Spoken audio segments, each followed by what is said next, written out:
Assalamu alaikum and good greetings. So today we'll be watching a video titled What is Sikhism? Without further ado, let's watch. This is the Harry Mandir, the world's largest free kitchen. It serves free vegetarian food to about 100,000 people every day. It's also the holiest site in Sikhism, the fifth largest and youngest of the world religions. So fifth. This is in terms of the number of followers. 1, 2, 3, 4, 5. Sikhism. Religion that preaches about love, peace, and the equality of humankind, but also asks its followers to carry swords. So, who are the Sikhs? What do they believe? And why does everyone confuse them for Muslims? Well, let's find out. Well, not everyone actually confuse them with Muslim. It's just those who associate a religion with certain type of race actually, and race is linked to certain facial recognition, and hence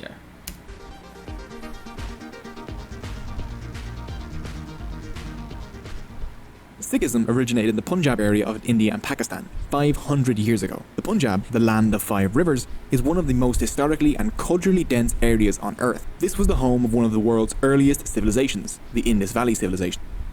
Persians, Greeks, Central Asians, Mughals, the British, and others have all invaded here. I meant Mughals. Mughals invaded here. Hinduism, Buddhism, Islam, Jainism, and a handful of other faiths have all left their mark on the region. The diverse culture of the Punjab has heavily influenced the Sikhs. Today there are about 25 million Sikhs. They make up about 2% of India's population, but about 60% of the Punjabs. The Sikh diaspora is spread out across the world, with concentrations in the UK, Canada, the US, East Africa, Australia, and Malaysia. Sikhs, interestingly enough, make up about Malaysia. 1. So it's significant in Malaysia. Yeah, I can see them, but meaning that when Malaysia is highlighted as one of the countries, meaning that it is one of the country where we have significant amount of Sikh. Interesting. 5% of Canada's population, which is second only to India. The word Sikh means learner. Sikhs call their religion Sikhi, Gursikhi, and Gurmat. You can't really understand the Sikhs without understanding their relationship with gurus. The word guru means a teacher or spiritual guide. The guru teaches and the Sikh learns. The Sikhs follow the teachings of 10 succeeding gurus that have shaped Sikhism. The first and most important guru is Guru Nanak, the founder of Sikhism. Born in 1469 CE near what is today Lahore, Pakistan, Nanak was seen as special even as a child. As a baby, he was said to have had the laugh of an adult man. Here comes the bird. As a teenager, he preferred to listen to Hindu saints and Sufi Muslim preachers rather than his own parents. As an adult, Nanak would settle in Sultanpur, where he worked for the government.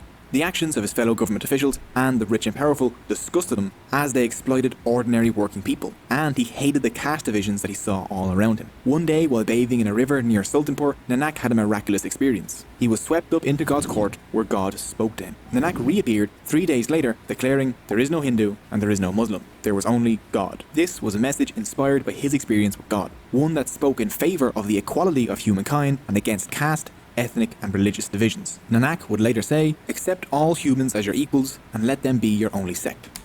So when it says there should be, what is it? There shouldn't be religious division, right? Isn't that a universal claim by every religion? Maybe not, but because for example, because for Islam, right, meaning that we believe in God and human being, and every human being should come back to God, and Islam is the way to do it. I believe that would be the same concept with Christianity, Judaism, etc. Meaning that everyone should come back to God, even though we differ in what we believe as God's teaching, but the underlying basic concept is that everyone should be going to God. But however, because they're already existing religion, hence what is the actual way to come back to God is perceived as one of the religion. I do not know if there is actually religion that says we should have religious division, and this is one of it, right? So I'm not sure. I know from from every religion, they might think that other religion want religious division, right? But I think from, especially for example as a Muslim, right, we see that Allah only sent down one way of obeying Him, submitting to Allah. It just happened that some other people have created something or perceive something that's claimed by someone to actually be the true, way of submitting to God.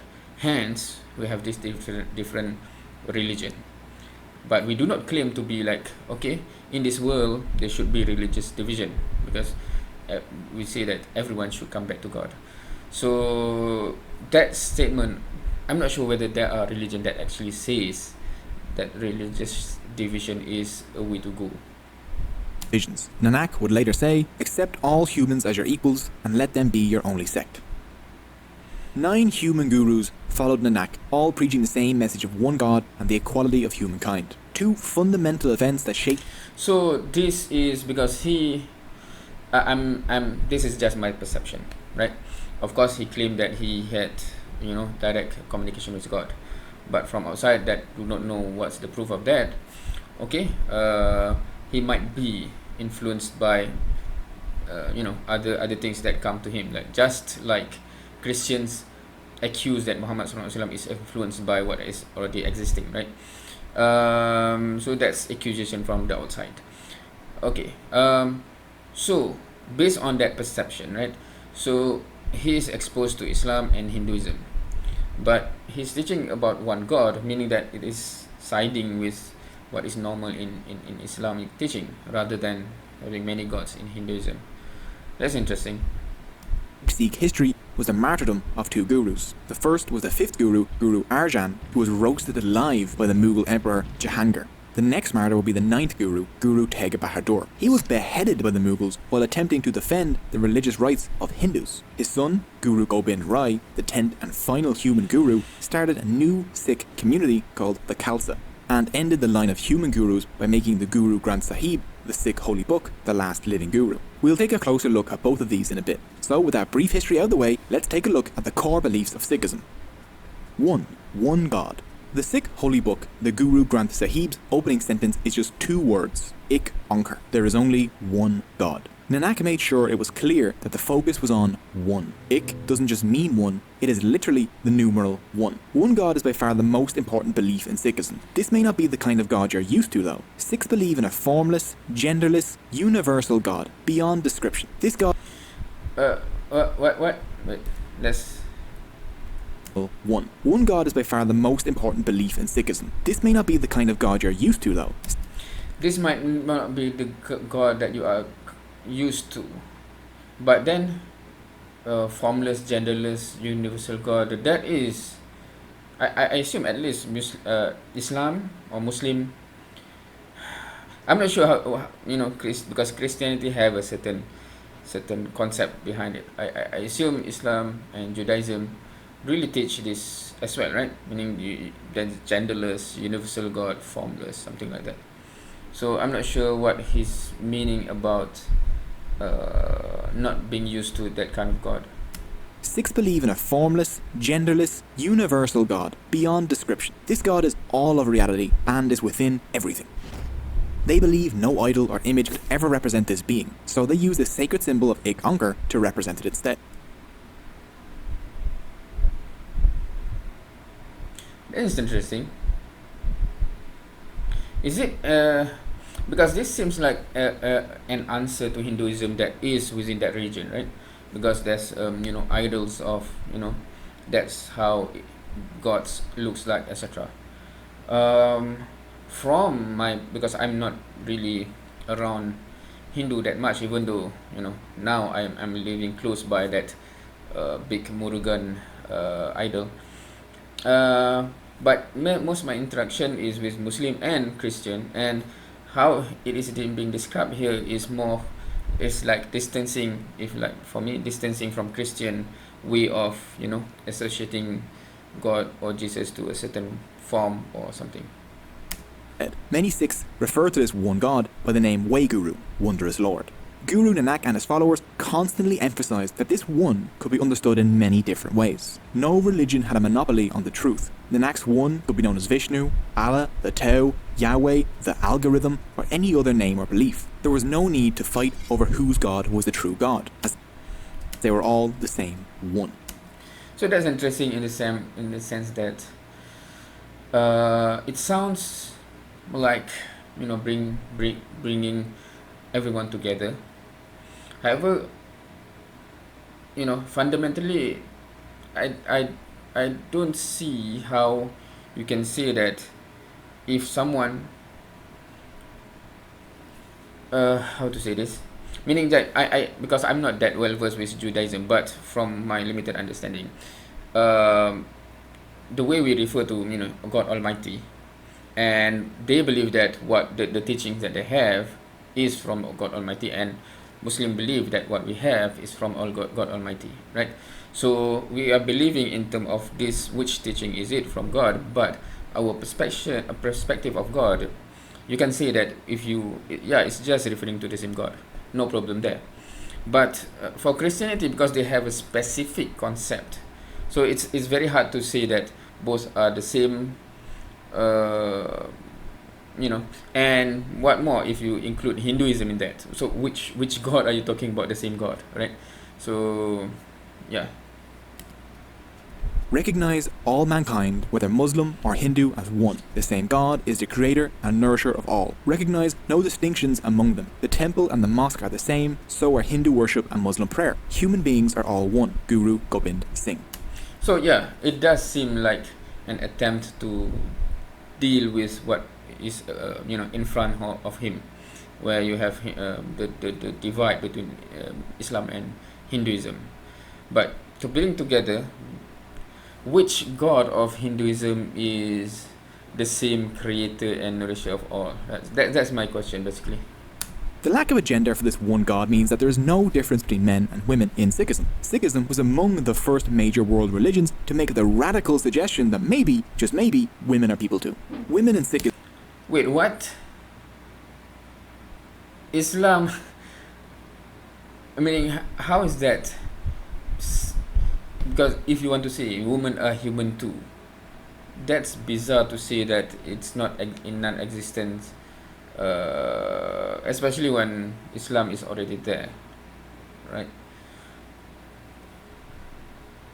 Sikhism have fought battles, led religious services, and even acted as some of the longest reigning leaders of the entire community. Sikhism isn't based on doing things to get into some heaven or hell. Hell is just life on earth, which your soul is constantly reborn into after you die, which is pretty dark. You see, Sikhs believe in reincarnation and karma, similar to Buddhists, Hindus, and Jains. But Sikhs believe that karma is modified by God, as in, karma might decide what life you're born into, but God makes sure that anyone can become a good person in their lifetime if they try. The goal of Sikh life is to break free from the cycle of rebirth by merging your soul back into God's soul. One does this by realizing that you are already a part of God. You just need to let go of your ego. When your soul remerges back into God's, this is called mukti, which is similar to Hinduism's moksha and means liberation. When you remerge, your soul is released from the cycle of rebirth and death and becomes infinite, timeless, and blissful. This is the closest thing Sikhs have to heaven. 2. So the concept, the first concept is very similar to Hinduism, right? Even though the term is different, but from an outsider, is basically similar to the cycle, the reincarnation, and then escape the cycle. Maya. Sikhs believe that God is and created reality. But we forget this because humans are distracted by illusion or Maya, which is anything that takes your mind off God. Maya keeps people trapped in the cycle of rebirth and death. Guru Nanak thought that Maya built a wall between people and God. The wall of Maya is built with the 5 thieves: lust, anger, greed, attachment, and pride. It is the duty of all Sikhs to avoid these thieves. The 5 thieves are caused by how mai, literally I, myself. How mai makes people say, I am this, I am that, and it separates you from others, which blocks you from realizing your oneness with God. This ego causes people to live only for themselves, to spew negativity, and to crave power and wealth. Such a person is called Munmuk, facing towards desires. Guru Nanak saw the world's problems as the negative effects of ego. Hindu versus Muslim, Israeli versus Palestinian, sitting down wipers versus standing up wipers. All of these conflicts are caused by ego and Maya. The Guru Granth Sahib said it is not religion or race, but it is wealth that divides brothers. But Guru Nanak taught that there was another direction people could face. By being a spiritual person, practicing compassion, truth, contentment, humility and love, and meditating on God, you could instead become Gurmukh, facing towards the Guru. How does one become Gurmukh and egoless? Well, Sikhism offers a path to follow that can help, called the three pillars. Three pillars. The three pillars are 1. Nam Japo, which is meditation on God and the reciting and chanting of God's name, Waheguru. This is normally done in the morning and before bed. This isn't supposed to just be some mindless ritual either. Sikhs are supposed to genuinely reflect on the qualities of God as they do this. 2. Kirat Karni, working hard and making an honest living. Guru Nanak said, only he who earns his living by the sweat of his brow and shares his earnings with others has discovered the path of righteousness. 3. Wand Chakna. This is sharing the fruits of your labour with others, providing free food and donating to the community. The Sikh tradition of a communal meal or langar at the gurdwaras is a part of Wand Chakna. The langar, or communal free kitchen inside of a Sikh gurdwara, which is their equivalent of a mosque or church, is open to all who visit, regardless of caste, faith or gender. These serve vegetarian food to all, not because Sikhs have to be vegetarian, but simply because that means all people of all diets can partake. So if you want to taste typical Punjabi food, just go visit a gurdwara. In Guru Nanak's time, the idea of different castes sitting together on the floor and eating side by side was a revolutionary act. Yeah, so it does seem to be an answer to Hinduism, right? Many of this is like addressing, meaning the faith is somewhat still, what is existing in Hinduism, the cycle, etc. But because of the caste, because etc. So it's like to innovate. This is a perception from the outside. If any Sikh is watching this, feel free to educate me, right? But it looks like to deal with that one, is something new is being created with many same basis, but innovate to something better. Famously, the Mughal Emperor Akbar visited Guru Arjan, and the Guru would not meet with him until he partook in a langar, which the emperor did, sitting side by side with peasants. Guru Nanak claimed an enlightened person are those who view everyone equally, like the heir touching the king and beggar alike. Another vital part of... So that is... perhaps it's a new thing there because of the caste system. Of Sikhism that isn't one of the three pillars is seva, which is selfless service. Through service to their community, Sikhs can become more humble and overcome their ego. Seva can include cleaning up the gurdwara, preparing food, or cleaning dishes in the langar, or it can include volunteering, building things for your community, or subscribing and ringing the notification bell on educational YouTube channels. Through remembering God's name, honest work, and sharing, along with selfless service and avoiding the 5 thieves, a person can rid themselves of egoism and be released from the cycle of rebirth and death. 4. The Khalsa. Guru Gobind Rai was the son of the 9th Guru, Teg Bahadur, who was beheaded by the Mughals and his body was abandoned by his Sikh entourage. They fled easily because no one could recognize them. So, Guru Gobind decided to give Sikhs a distinct look from now on so that they would always be compelled to uphold Sikh values. So, in 1699, Guru Gobind brought his Sikhs together at Anandapur. After their morning prayer, he stood in front of a huge crowd and demanded a human sacrifice. The shocked crowd was silent for a while before one Sikh rose up and entered the Guru's tent. The Guru followed him in, and then the Guru comes out with blood on his sword. He demands another sacrifice. Another Sikh offers himself and enters the tent. Again, only the Guru comes back out of the tent, bloody sword in hand. Again, another sacrifice, and again, and finally, after the 5th sacrifice, the Guru re-emerges with the 5 Sikhs all wearing saffron-coloured robes. The Guru declares that these are the Panj Pyare, the 5 beloved ones. They would form the centre of a new Sikh community called the Khalsa. He offered them Amrit, a bowl of sweetened water, and all 5 who belonged to different caste groups drank the Amrit from the same bowl, which would have been a huge deal back then. This signified they had joined a new casteless family, the Khalsa. Each of these volunteers had to leave behind their old surnames or caste names and adopt the same surname, Singh, which comes from the Sanskrit word Simba, meaning lion. I know, right? It has no relation to the Bantu word Simba, which also means lion. It's just a weird coincidence, which is great. The Guru then begged the 5 beloved ones to let him join their Khalsa. They offered him the Amrit, and the Guru became Guru Gobind Singh. Women were admitted to the Khalsa the same way as men. After drinking the Amrit, they received the surname Kaur, meaning princess. The Khalsa gave the Sikhs a new, unified identity. So yeah, this again seems like to deal with what is existing in the Hinduism or in the caste system. Tied together as one family, with one name, without caste, with the goal of defending the weak and promoting justice. Today, many Sikhs still undergo the Amrit ceremony and take the surnames Singh and Kaur. The Khalsa were also given new rules to follow, which included the wearing of the Panj Kakar, or the 5 Ks. The first was Kes, which is uncut hair to represent discipline. The second was Karga, a small comb in the hair. The third was a Kirpan, a sword to uphold justice and protect the weak, which is nowadays usually a small sword. It is importantly not an offensive weapon, and the Sikh Code of Conduct claims it can only be used to destroy tyrants and oppressors. It must not be used for anything else. The fourth is Kakahira, kind of loose-fitting boxer shorts to represent sexual restraint. And the fifth is Kara, a steel bracelet. Its circular shape represents the infinity of God. Interestingly, the turban is not one of the 5 Ks. Instead, it's worn to cover the Sikh's long uncut hair, the Kes. Turbans have become essential to Sikh identity and hold very special significance to them. Chances are, if you see someone wearing a turban, the vast majority of the time, that person will be a Sikh, not a Muslim. 5. The Guru Granth Sahib. The Guru Granth Sahib is the holy book of the Sikhs. It contains the teachings of the Gurus and acts as a spiritual guide for Sikhs around the world. So as a Muslim, that is interesting and funny.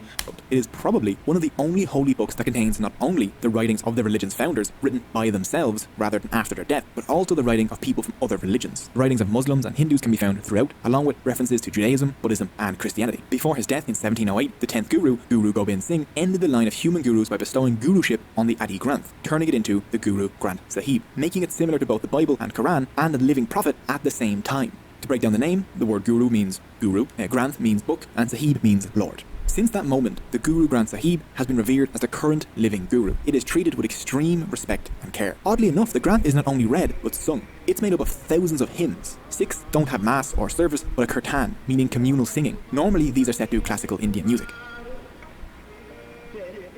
6. The Gurdwara. Sikhs gather at Gurdwaras, a word meaning doorway to the Guru. A Gurdwara is only a Gurdwara because it has a copy of the Guru Granth Sahib in it. Men and women of all castes and social standing gather there to join in prayer, singing and eating. This is where you'll find the langar. Anyone can visit a Gurdwara and partake in the service and meal. You only need to follow basic etiquette. Cover your head, remove your shoes, wash your hands as you enter, and do your best not to bring any drugs or tobacco inside. The most important Gurdwara in the world is the Hari Mandir, or Golden Temple, in Amritsar, India.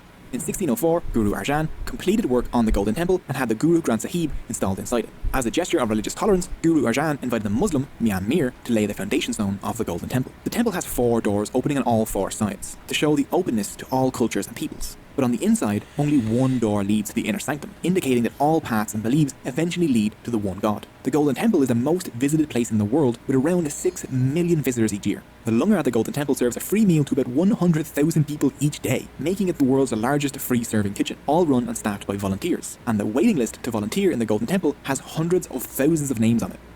The people on that list will be waiting for a long time. A good way for them to pass the time productively will be to listen to audiobooks over on Audible.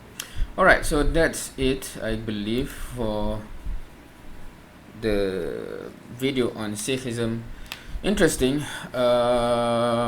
From how it is, from the look of it, it is like a response to, one is Hinduism and what's in it, and what's, because this is implying that caste is part of Hinduism. So assuming it as it is, then it's a response to it, and as well as because there's Muslim and Hindu at that time, at the place, at the region, so it's like to bring those together as well, right? So it seems, or it appears as such. The concept seems to borrow a lot from Hinduism. That's how it appears. Well, so that's it for this video. Any of you who are from Sikh community, feel free to educate me more. If I did say something that is a mistake, or my question you want to address them. Thank you for watching. See you next time.